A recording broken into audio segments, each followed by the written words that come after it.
Halo Sobat Gen, Assalamualaikum warahmatullahi wabarakatuh. Gimana kabar harian kalian? Semoga selalu menyenangkan ya. Tetap semangat dan selalu jaga kesehatan.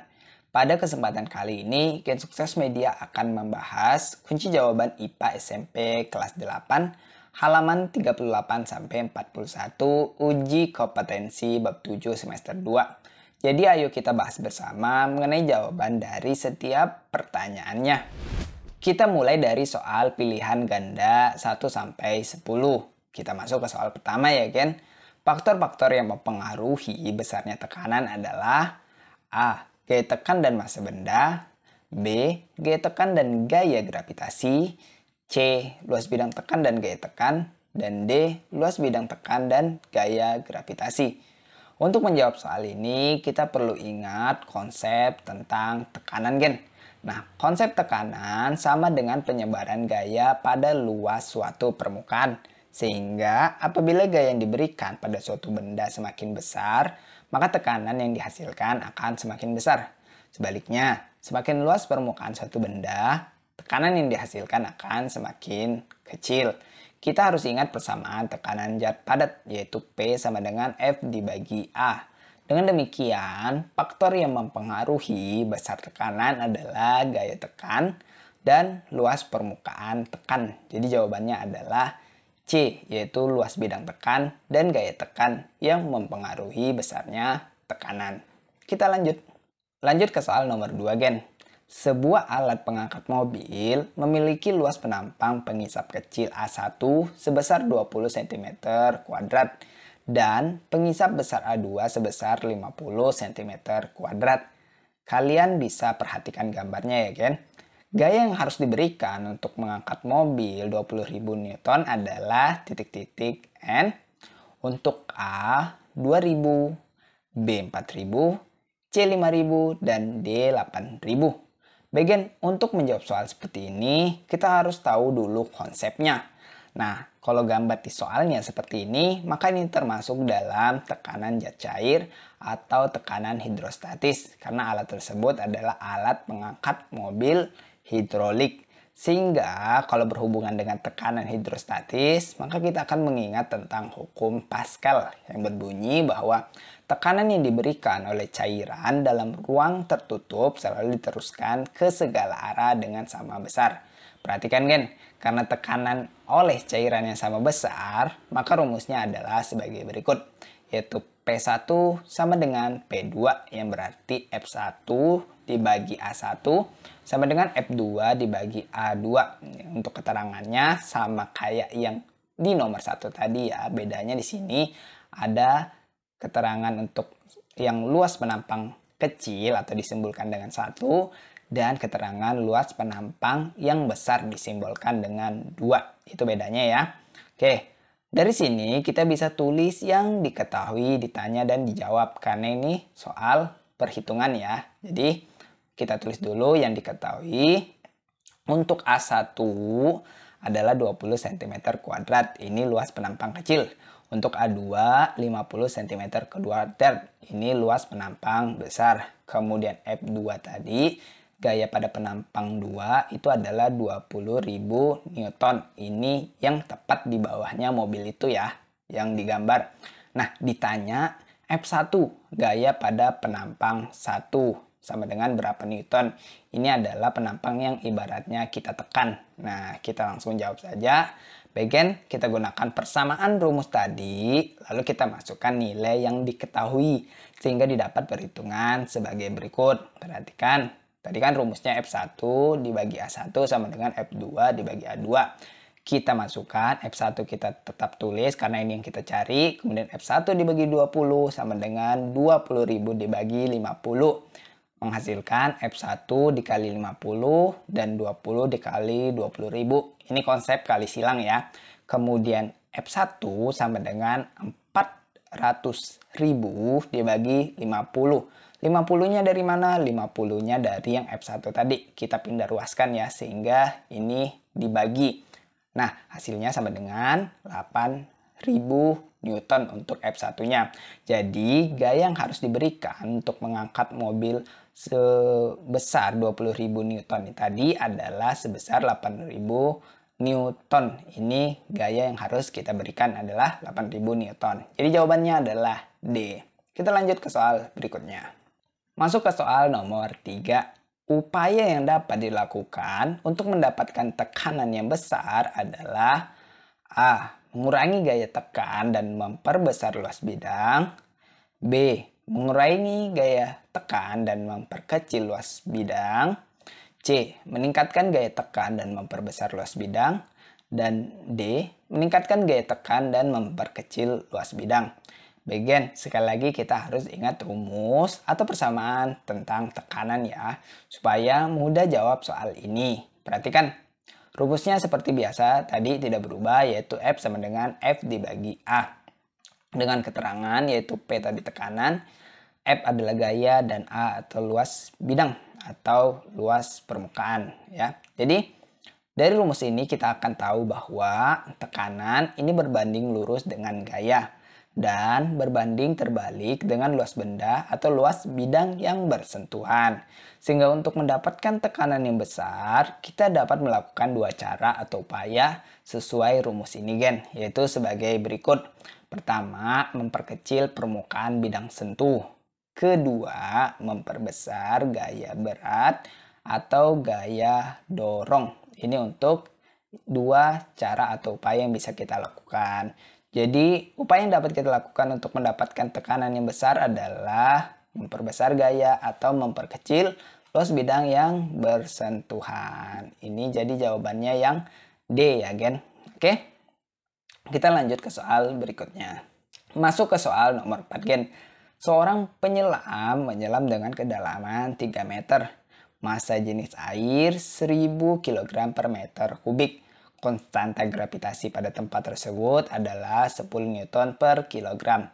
Besar tekanan hidrostatisnya adalah titik-titik. Untuk A 3000, B 30.000, C 40.000, dan D 50.000. Oke gen, karena ini berhubungan dengan tekanan hidrostatis, maka kita harus ingat dulu bahwa apa itu tekanan hidrostatis? Nah, tekanan hidrostatis merupakan tekanan yang berasal dari dalam zat cair itu sendiri. Adanya tekanan di dalam zat cair disebabkan oleh gaya gravitasi yang bekerja pada setiap bagian zat cair tersebut. Besar tekanan zat cair bergantung pada kedalaman di zat cair tersebut. Ya, semakin dalam letak suatu bagian zat cair, akan semakin besar pula tekanan pada bagian itu. Jadi kita dapat ketahui bahwa faktor-faktor yang mempengaruhi tekanan hidrostatis yaitu berupa massa jenis zat cair, kedalaman, dan percepatan gravitasi. Nah gen, dari faktor-faktor ini, maka kita dapat tuliskan rumus dari tekanan hidrostatis, yaitu sebagai berikut. P sama dengan Rho dikali G dikali H. Dengan PH ini adalah tekanan hidrostatis ya. Jadi kalian simbolkan kayak gitu aja, hanya kecil ya. Kemudian Rho ini massa jenis zat cair, dan H ini adalah kedalaman. Untuk G yaitu tadi percepatan gravitasi ya. Bagian karena ini soal perhitungan, jadi kita gunakan cara kerja diketahui, ditanya, dan dijawab seperti biasanya ya. Oke, untuk hal-hal yang diketahui dari soal adalah sebagai berikut. Untuk Rho-nya tadi adalah 1000 kg per meter kubik. Kemudian untuk G atau konstanta gravitasinya tadi adalah 10 Newton per kilogram. Kemudian hanya kedalaman tadi saat seorang menyelam adalah 3 meter. Untuk yang ditanyakan adalah besar tekanan hidrostatisnya, yaitu tadi pH ya, berapa Newton per meter kuadrat. Jadi kita langsung jawab saja dengan menggunakan rumus tekanan hidrostatis. Jadi ini gampang ya, karena ini rumusnya tinggal dikali aja ya. Kita kalikan yang nilainya ada di soal ini. Kita langsung masukkan aja sehingga didapat 1000 dikali 10 dikali 3. Jawabannya adalah 30.000 Newton per meter kuadrat untuk tekanan hidrostatis pada kedalaman 3 meter pada massa jenis air 1000 kg per meter kubik. Jadi besaran tekanannya adalah 30.000. Jawabannya adalah yang B. Berikut ini soal nomor 5, yaitu sebuah drum besi dapat mengapung di dalam air disebabkan oleh A. massa jenis seluruh drum lebih kecil daripada massa jenis air. B. Massa jenis seluruh drum lebih besar daripada massa jenis air.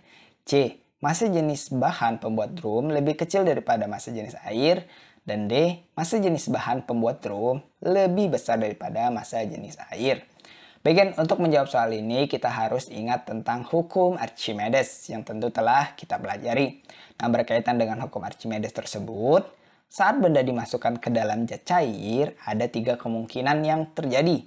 Sebab suatu benda dapat terapung atau tenggelam tergantung pada besarnya gaya berat atau simbolnya W dan gaya apung atau simbolnya Fa.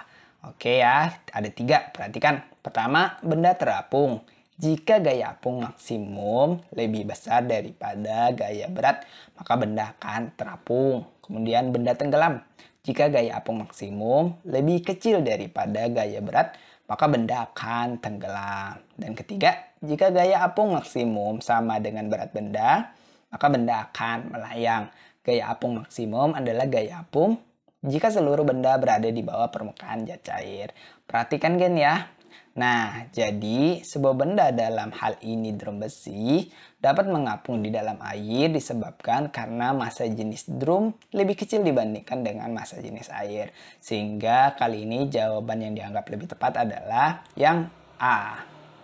Kita lanjut gen ke nomor 6 yang berikut ini. Perhatikan tabelnya. Berdasarkan tabel tersebut, pernyataan yang benar mengenai hubungan tekanan udara dengan ketinggian adalah A. Ketinggian tempat menghambat tekanan udara. B. Semakin rendah tempat, maka tekanan udaranya semakin terhambat. Dan C. Semakin tinggi tempat, maka tekanan udaranya semakin besar. Atau D. Semakin tinggi tempat, maka tekanan udaranya semakin kecil. Bagian, coba kita perhatikan nilai-nilai yang ada pada tabel ya. Di sini ada keterangan mengenai ketinggian dan ada keterangan juga mengenai tekanannya. Kita harus tahu dulu bahwa tekanan udara atau tekanan atmosfer adalah berat atmosfer per satuan luas. Nah, tekanan atmosfer ini pada suatu ketinggian tertentu adalah gaya per satuan luas yang diusahakan oleh udara pada ketinggian tertentu. Perlu diketahui gen, tekanan udara akan berkurang terhadap ketinggian. Oleh karena itu, tekanan udara terbesar ada pada permukaan bumi. Semakin bertambahnya ketinggian, maka tekanan udaranya akan semakin rendah. Dari soal terlihat, saat di permukaan laut, tekanan udara paling besar. Kemudian semakin tinggi dari permukaan laut, maka tekanan udaranya semakin mengecil. Nah gen, kalau kita perhatikan pada tabel juga, maka kita bisa melihat nilai tekanan udaranya akan berbanding terbalik dengan ketinggian. Jadi berdasarkan tabel tersebut, pernyataan yang benar mengenai hubungan tekanan udara dengan ketinggian adalah semakin tinggi tempat, maka tekanan udaranya akan semakin kecil. Jadi jawaban yang tepat adalah D untuk soal nomor 6. Kita lanjut. Masuk ke soal berikutnya. Kali ini soal nomor 7 berbunyi sebagai berikut. Teknologi berikut ini yang tidak menggunakan prinsip Archimedes adalah H. Hidrometer, B. Jembatan ponton, C. Balon udara, dan D. Dongkrak hidrolik. Nah gen, kalau untuk menjawab soal seperti ini perlu kita ingat lagi hukum Archimedes sebelumnya. Bunyi hukum Archimedes yaitu jika sebuah benda dicelupkan ke dalam zat cair, maka benda tersebut akan mendapatkan gaya yang disebut gaya apung atau gaya ke atas sebesar berat zat cair yang dipindahkan. Adapun penerapan hukum Archimedes yang lain yaitu sebagai berikut. Pertama ada hidrometer, ketiga kapal selam, ketiga balon udara, dan keempat ada jembatan ponton. Ini 4 contohnya ya. Nah sobat gen, kalau kalian tanya kenapa balon udara juga termasuk menggunakan prinsip Archimedes, kalian harus tahu juga ya bahwa hukum Archimedes ini bisa diterapkan tidak hanya pada zat cair, melainkan fluida. Artinya setiap zat yang bisa mengalir. Jadi bukan cuma zat cair ya. Misalnya yang fluida ini adalah zat cair dan gas. Bisa memanfaatkan prinsip hukum ini. Penerapan hukum Archimedes untuk gas bisa dilihat pada balon udara. Oke, mengapa balon udara yang diisi udara bisa terbang? Hal itu karena balon diisi oleh gas yang massa jenisnya lebih kecil daripada massa jenis udara di atmosfer, sehingga bisa terbang. Nah, dengan demikian, yang tidak menggunakan prinsip hukum Archimedes adalah dongkrak mobil yang menerapkan prinsip hidrolik. Karena dongkrak mobil hidrolik menggunakan prinsip hukum Pascal yang tadi setelah kita singgung di soal sebelumnya ya kan. Jadi jawaban untuk nomor 7 ini adalah yang D, dongkrak mobil. Masuk ke soal nomor 8 gen. Perhatikan gambar berikut. Sebuah benda memiliki berat 50 Newton. Ketika ditimbang di dalam air, beratnya hanya 45 Newton. Maka gaya ke atas yang menekan benda tersebut adalah sebesar titik-titik A5, B25, C45, atau D50. Baik, kalau untuk penyelesaian soal ini singkat saja ya gen. Bahkan sebenarnya bisa langsung kita jawab. Tapi kita coba pakai prosesnya ya, siapa tahu dinilai juga oleh guru kalian. Langsung saja, karena ini soal perhitungan, kita gunakan seperti biasa langkah kerja diketahui, ditanya, dan dijawab. Untuk hal yang diketahui, di sini ada 2 gen, yaitu berat batu di udara, yaitu 50 N. Kemudian berat batu di air adalah 45 N. Untuk hal yang ditanyakan adalah gaya ke atas yang menekan benda, atau FA, adalah sebesar titik-titik. Baik, kita langsung jawab aja dengan penyelesaian sebagai berikut. Yaitu FA sama dengan WU, ya tadi itu adalah berat saat di udara dikurang WA, berat saat ada di air. Sama dengan 50 dikurang 45, FA menghasilkan hasil perhitungan sebesar 5N. Jadi gaya ke atas atau gaya apung yang menekan benda adalah sebesar 5N. Jadi jawabannya adalah yang A untuk soal nomor 8. Lanjut ke soal nomor 9. Pada tumbuhan, air dari akar dapat naik sampai ke daun disebabkan oleh daya kapilaritas batang. Pertanyaan yang benar terkait peristiwa tersebut adalah A. Di dalam sel-sel akar terjadi peristiwa osmosis sehingga menyebabkan daya kapilaritas batang meningkat. B. Jaringan xilem memiliki diameter yang sangat kecil sehingga memiliki tekanan yang besar untuk menaikkan air ke daun. C. Jaringan phloem memiliki diameter yang sangat kecil sehingga memiliki tekanan yang besar untuk menaikkan air ke daun. Dan D. Air dari dalam tanah dapat naik karena daya isap daun yang rendah sehingga tekanan osmosis dalam sel meningkat. Bagian untuk menjawab soal seperti ini, sebenarnya kalian bisa temukan jawabannya di halaman 27 buku IPA kalian. Air dapat diangkut naik dari akar ke bagian tumbuhan lain yang lebih tinggi dan diedarkan ke seluruh tubuh tumbuhan karena adanya daya kapilaritas batang. Ini pernyataannya benar ya. Kemudian sifat ini seperti yang terdapat pada pipa kapiler. Nah, pipa kapiler memiliki bentuk yang hampir menyerupai sedotan akan tetapi diameternya sangat kecil. Nah, apabila salah satu ujung pipa kapiler dimasukkan ke dalam air yang berada pada pipa tersebut akan lebih tinggi daripada air yang berada di sekitar pipa kapiler. Begitu pula pada batang tanaman. Air yang berada pada batang tanaman akan lebih tinggi apabila dibandingkan dengan air yang berada pada tanah. Kemudian perlu diketahui juga bahwa bagian tumbuhan yang berperan dalam proses pengangkutan air dari akar ini adalah bagian xilem. Sehingga pernyataan yang benar terkait peristiwa air dapat naik sampai ke daun adalah karena jaringan xilem memiliki diameter yang sangat kecil sehingga memiliki tekanan yang besar untuk menaikkan air ke daun. Jadi menurut gen sukses jawabannya benar adalah yang B. Ini sesuai dengan definisi tentang daya kapilaritas batang ya gen. Kalau daya kapilaritas batang adalah kemampuan xilem batang yang mempunyai diameter sangat kecil atau kapiler untuk menaikkan permukaan air lebih tinggi dibandingkan dengan di luar pembuluh. Nah, daya kapilaritas batang ini dipengaruhi oleh gaya adesi dan kohesi. Nanti kalian coba baca halaman 27 ya, Gen, untuk penjelasan lengkapnya. Kita lanjut dulu ke soal berikutnya. Kita masuk ke soal pilihan ganda terakhir. Pada nomor 10 ini terdapat pernyataan sebagai berikut. Pada saat mengukur tekanan darah dengan tensimeter berlaku hukum A. Pascal, B. Archimedes, C. Boyle, dan D. Newton. Bagian untuk jawaban ini langsung kalian baca aja ya pembahasannya yaitu sebagai berikut. Tekanan darah diukur dengan menggunakan sebuah alat yang bernama sphygmomanometer. Ada pula yang menyebutnya dengan tensimeter. Tekanan darah diukur di dalam pembuluh nadi atau arteri besar yang biasanya dilakukan di tangan bagian lengan atas. Pada proses pengukuran tekanan darah berlaku hukum Pascal ya, karena pompa tensimeter ditekan sehingga udara di dalam menekan ke segala arah. Ini untuk jawabannya yang benar adalah A, yaitu berkaitan dengan hukum Pascal. Kita sekarang masuk ke soal isian gen atau bisa juga disebut dengan soal esai ya. Nah, di sesi ini terdapat 5 soal yang perlu kita jawab. Jadi kita mulai dari soal pertama yaitu sebagai berikut.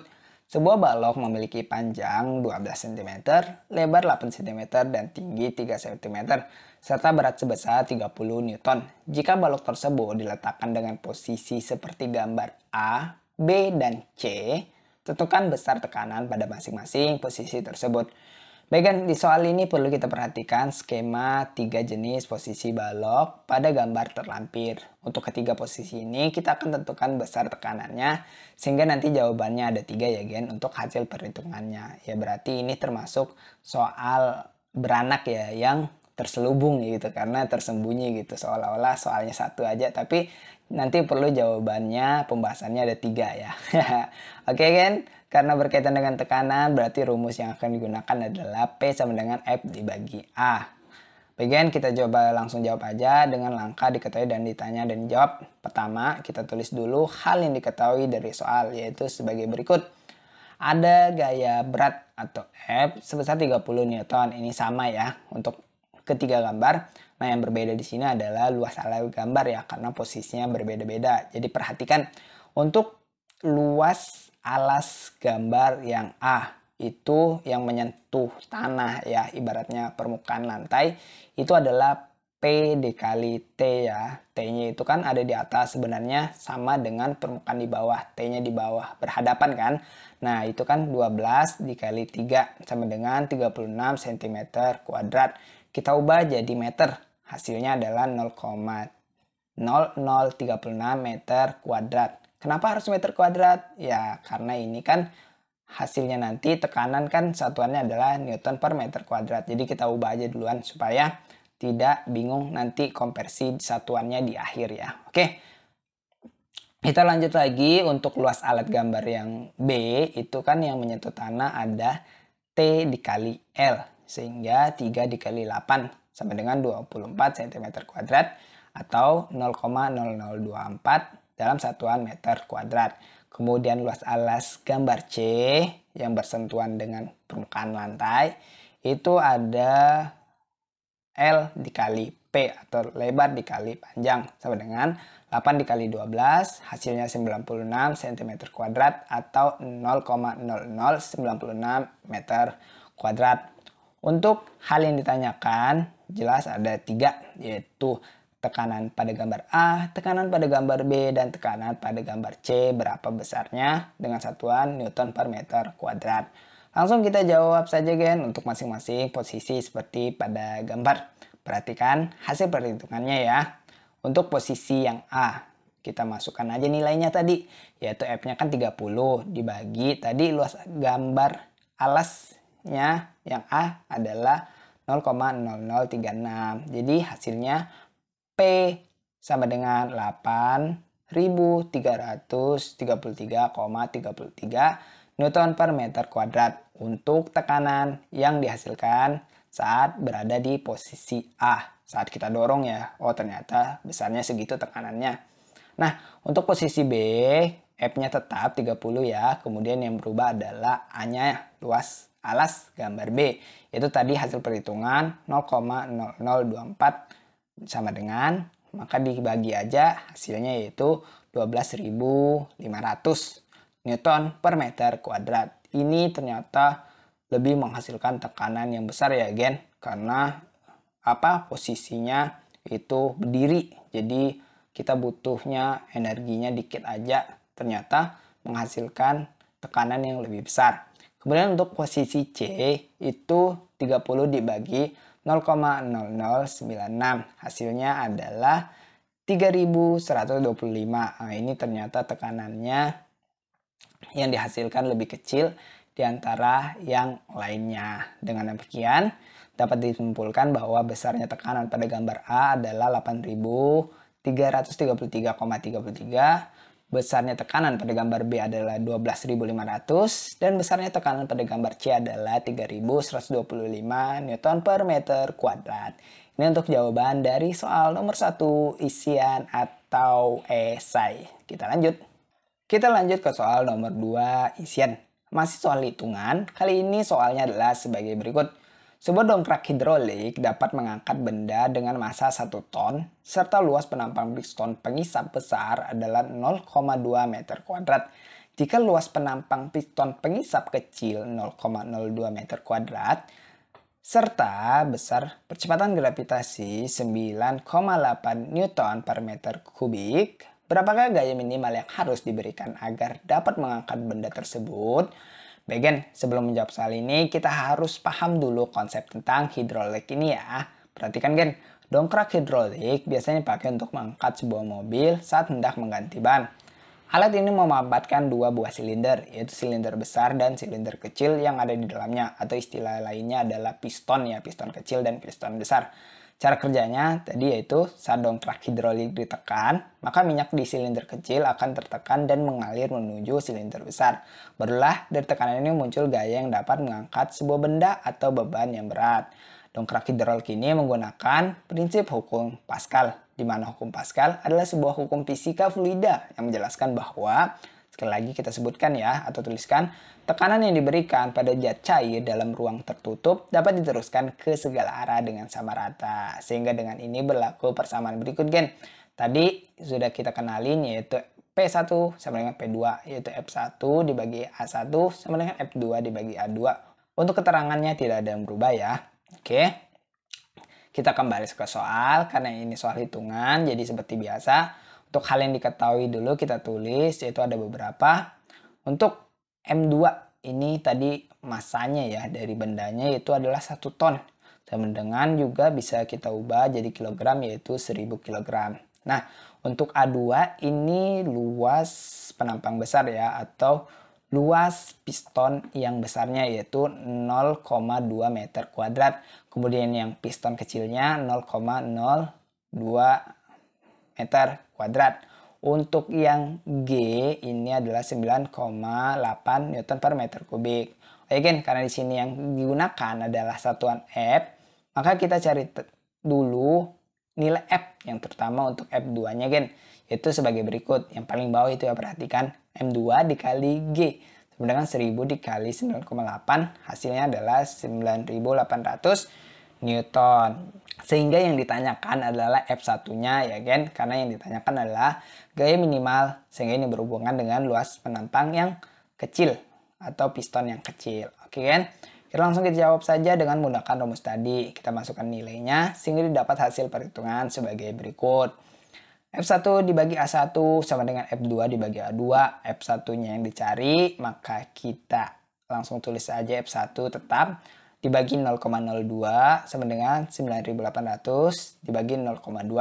F1-nya dikali 0,2 sama dengan 0,02 dikali 9800. Ini kali silang ya.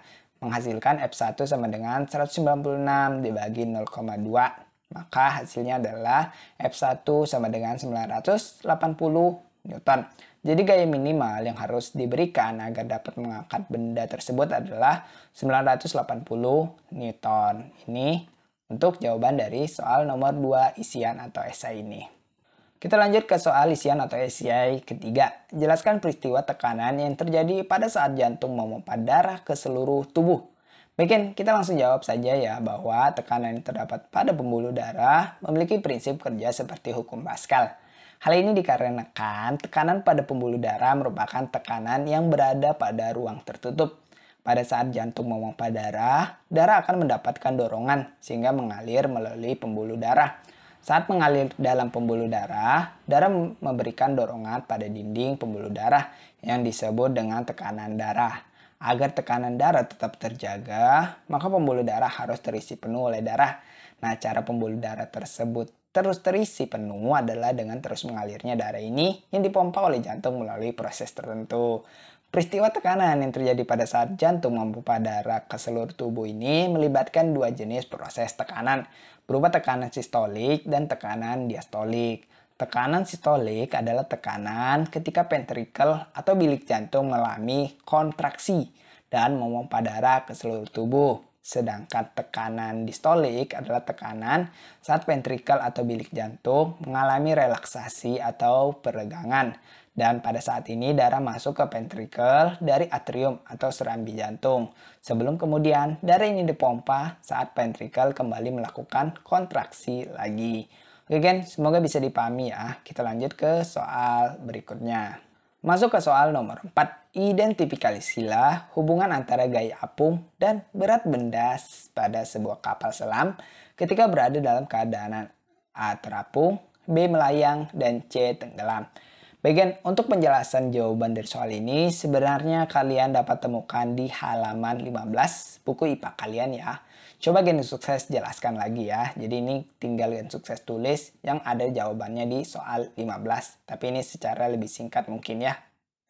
Nah, pada prinsipnya kapal selam dapat memiliki kemampuan tersebut karena berat kapal selam dapat diperbesar dengan cara memasukkan air ke dalam badan kapal dan dapat diperkecil dengan cara mengeluarkan air di badan kapal. Untuk benda yang terapung, perhatikan saat kapal selam akan mengapung, air dari penampungan pada badan kapal dikeluarkan sehingga volume total atau berat dari kapal selam menjadi lebih kecil daripada gaya ke atas atau gaya ke apung.